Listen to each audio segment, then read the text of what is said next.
Hi, my name is Ethan Burns, motorhome specialist here in Alvarado, Texas, and we're going to talk about the difference between Class A's and Class C motorhomes today. The main difference between a Class A and a Class C for me is going to be like your cockpit area.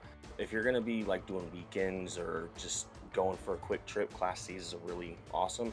A Class A, if you're going to be doing a little bit more like a week or 2 or 3 or just long extended trips, I like the cockpit because you can turn around the chairs and make it more part of like the living room. So it's part of the whole coach. It's just more convenient with your bed that comes up and down. With the Class C, you have the overhead storage where it's like a bunk area that stays there. It's a little harder to get in and out of the cockpit for you. You may feel a little bit better driving the Class C just because it's a little bit smaller, feels more like a Chevy, like you're driving a truck or something like that.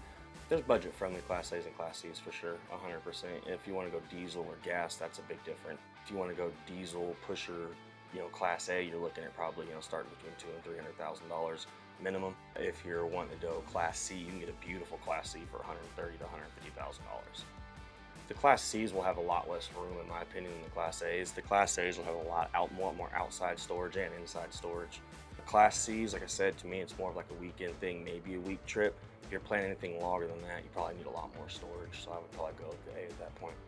Class A, you have to find one if you want bigger items like that with a little pass-through storage or things like that. Class C's definitely are going to have room for a ton of stuff. You're going to have to take your essentials with you, in my opinion. If I had to choose automatically, a C, but also, people want C's because they're shorter, and we have Class A's here that are 27, 28, 29 foot too. So it's really going to be your preference. I like Class A's because when they're closed up, if I'm backing into a slot, I can look out my window if I have to and spot myself and park in. If you're in a Class C, it's kind of hard to back into spots a little bit more because you're more enclosed. So it really just depends on the person. Dreaming of the open road? We've got RV tours, must-know tips, and epic destinations waiting for you. Subscribe to Blue Compass RV and let the adventure begin.